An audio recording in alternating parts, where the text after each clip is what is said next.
Yuri Alexandrovich Bezmenov. Mr. Bezmenov was born in 1939 in a suburb of Moscow. He was the son of a high-ranking Soviet Army officer. He was educated in the elite schools inside the Soviet Union and became an expert in Indian culture and Indian languages. He had an outstanding career with Novosti, which was and still is, I should say, the press arm or the press agency of the Soviet Union. It turns out that this is also a front for the KGB. He escaped to the West in 1970 after becoming totally disgusted with the Soviet system, and he did this at great risk to his life. He certainly is one of the world's outstanding experts on the subject of Soviet propaganda and disinformation and active measures. Well, you spoke several times before about ideological subversion. That is a phrase that I'm afraid some Americans don't fully understand. When the Soviets use the phrase ideological subversion, what do they mean by it? Ideological subversion is the slow process which we call either ideological subversion or active measures, активные мероприятия in the language of the KGB, or psychological warfare.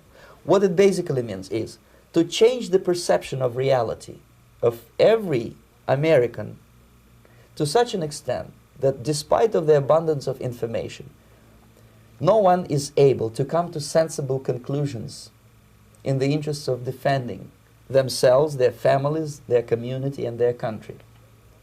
It's a great brainwashing process which goes very slow, and it's divided in four basic stages.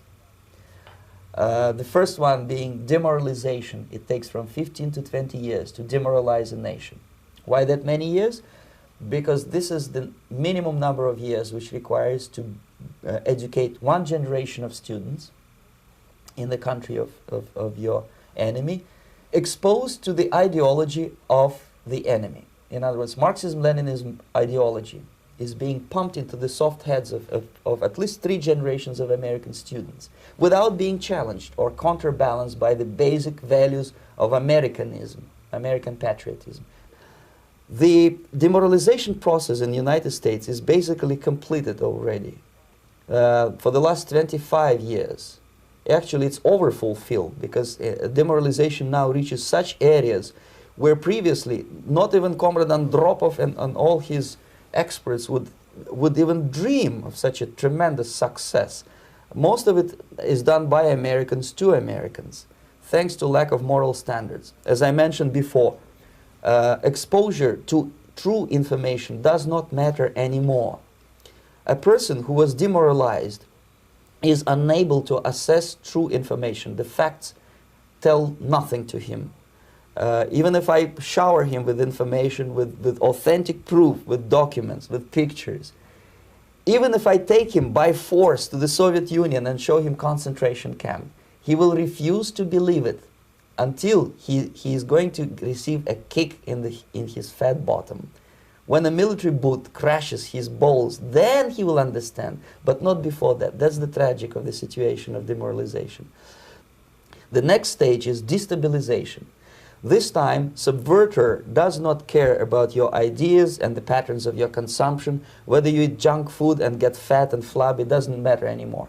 This time, and it takes only from 2 to 5 years to destabilize a nation, what matters is essentials: economy, foreign relations, defense systems.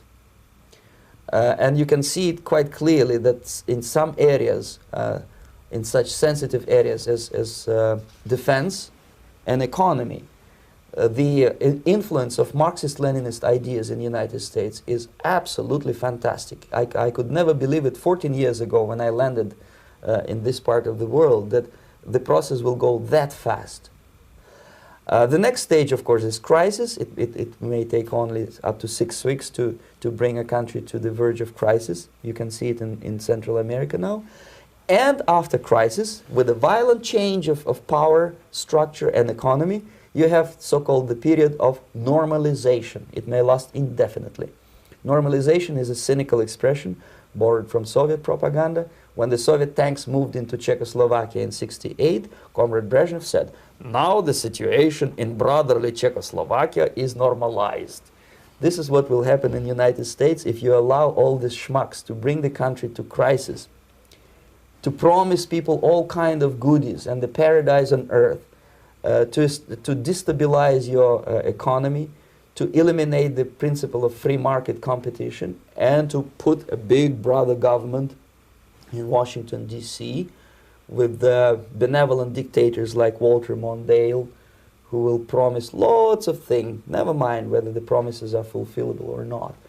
Your leftists in United States, all these professors and all these beautiful civil rights defenders, they are instrumental in the process of the subversion only to destabilize the nation.